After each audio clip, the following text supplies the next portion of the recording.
Hey guys, and welcome to day one of our Rock the Basics group. So today what we're going to be talking about is having a professional but inviting Facebook page. And so what that means is you want to be sure that whenever people are looking at your page that they know what you do, that you're an online health and wellness coach. And you want that to come across in a professional way so that people are taking you seriously and they understand that you're passionate about what you do and that you're here to help. So it's important to, convey that on your page. So as an example, and I'm just going to go through some things quickly. This is day one. I just want you to kind of overview your page. And so I'm going to overview mine with you to chat a little bit about what you want to be doing. So the first thing you see whenever you go to my Facebook page is my cover photo. And my cover photo is set up this way. So the first thing that you see when you come to my page is that I'm an online health and fitness coach, that I have cystic fibrosis, which is part of, who I am in my story. It talks about family, faith, freedom, all things that I talk about on a regular basis. And you can see just a little glimpse of who I am by looking at my cover photo. You can see pictures of my family, pictures of some of the team at Summit last year, pictures of me and Nick. All things that you can see right there, boom, when you log in. And it's clear, easy to see, easy to read, and professional looking. The next thing that you're going to see and notice is my profile photo. It is a clear, crisp photo, good quality. It's not blurry or anything like that. And it's just me in the photo. The reason that you want it to be just you is because you're branding yourself as a coach and who you are. And you want people to remember your face and recognize you in the news feed and recognize who you are. But you want to be sure that it's a clear photo. It's close up, cropped maybe to the stomach and above, or a more zoomed in headshot is good as well. But that quality is crucial. It doesn't have to be a professional photo. Mine is a selfie that I edited using an editing app. And you can edit those in. I use PicMonkey, and I'll add that link in a comment, but that's where I edit my photos and everything. So that's a great place to edit your profile photo and to create this cover photo. It's really simple. It takes some time. And again, I'll include a link to the site that you can do that on and some videos to show you exactly how to do that. So cover photo and profile photo, crucial. First things people see when they come to your page. So next, what we're going to talk about is your intro. And this is newer within the past few months or so to Facebook. And what that does is it pops up right here and it gives you a certain amount of characters, I can't remember how many it is, like 100 or something like that, to tell people a little bit about you and who you are. So, you don't want to put in there, I'm a Beachbody coach, because a lot of people don't even know what a Beachbody coach is. You just want to talk to them about you and your passions and who you are. So mine says bonus mom of 3, cystic fibrosis fighter, paleo-ish, lost 70 pounds at home, and helping others do the same. So that's just a brief overview of who I am. In here, I have my job description. I'm an online health and fitness coach, CEO and founder at Christina Perigo, and that links over to my like page. And then, I just have my basic info. Here, you're going to see your featured photos. And these are really crucial because they're on your page consistently static. The majority of the people that you talk to on a daily basis are going to be viewing your page and interacting with you from a mobile phone. So I would say it's going to be at least 90% of people that you communicate with, it's going to be from a mobile phone. So when they come to your page, these photos are going to be featured right there at the top every single time. So these photos are a crucial way to make a connection with people. So you want to have the things that are important to you. So again, I have on here, about cystic fibrosis and where people can donate and contribute. And I have my little brother on there who also has cystic fibrosis. I have a before and after of me. It's not too much lettering or anything like that, just a close-up before and after of me. It has a picture of me and Nick hunting, and then it has a picture of the kids at the park. So those are zoomed in right there whenever people scroll through the page. So they get, again, just a quick glimpse of who I am as a person. And so then another thing that's important to take a look at is whether or not people know what you're doing as a coach, that you can help them. that you're sharing things that are of value to people. And for that, what I just tell people is you want to do a quick scroll. It's a little easier to do on your phone than it is for me to demonstrate here, but you either want to share things that are valuable to people in that it provides a service for them, like teaching them how to meal prep.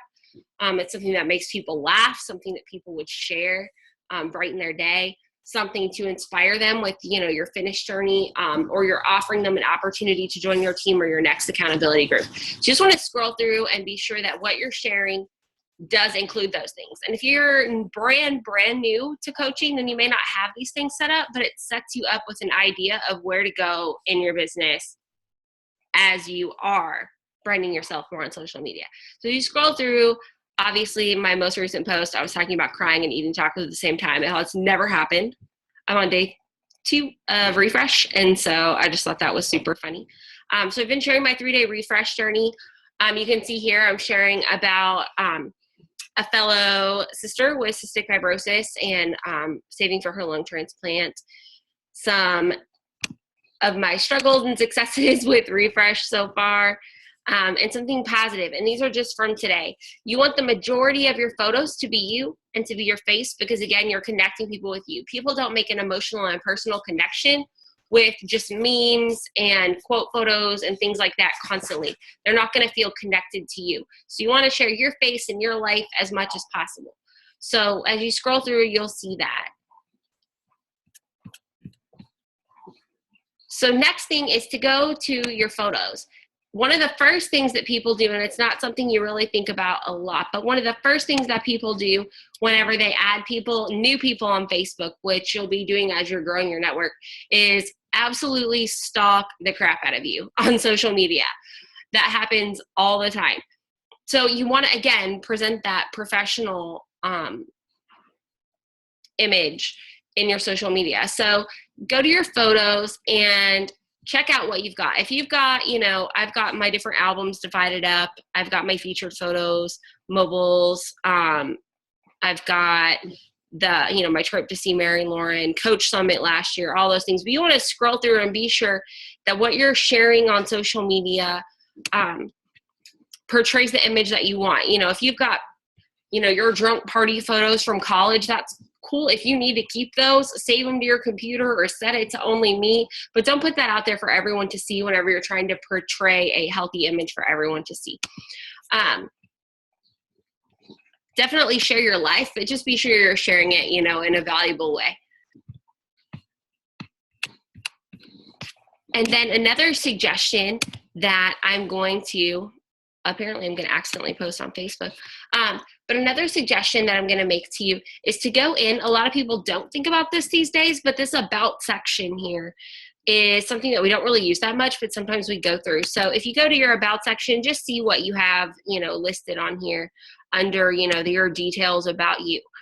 Again, I have something similar to what's in my intro listed there. But some people I've noticed have their about you that they haven't updated in like 3 years, and it's kind of random and doesn't really make sense. So be sure that all these things are, accurate.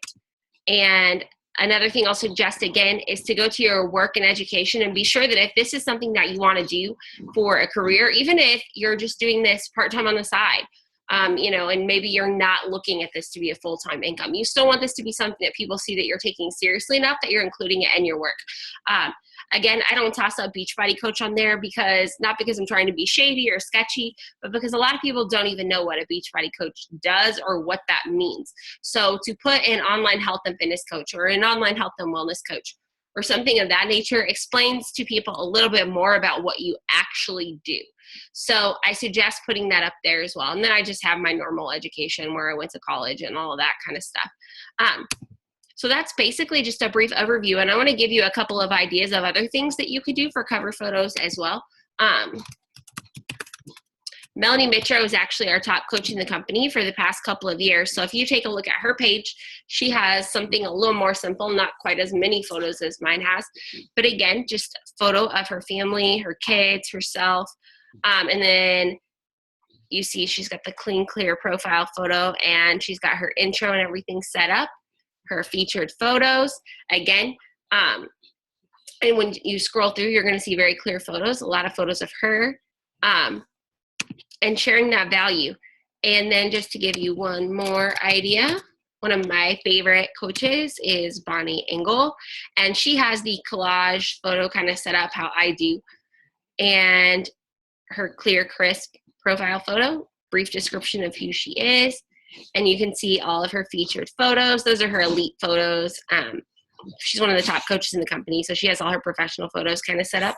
And then when you scroll through, you see constant glimpses of herself and not a lot of what you are so often, I think, is a habit for people to do, and I'm certainly guilty, is I used to share, stuff that other people said and share other things that I found inspiring. But I challenge you as you're trying to make your social media more professional, but then also inviting, to let those things inspire you, but to put things in your own words and make that connection with people so that you're connecting with people, not the person who shared the other post. You want to find your own voice, kind of figure out who you are and your brand, and portray that in your social media. And we'll talk a little bit more in depth about those things later this week, but I just wanted to knock this out now. So again, you'll see in the post, I'm sharing the links for where to create a cover photo, how to create a cover photo, how to edit images, and a little more detail about ideas of how to set all of this up on your own Facebook page to look the best on either a laptop or on your phone. So that is all we have for day one. Thanks so much for joining us, and I can't wait to get to know you guys more this week. Bye.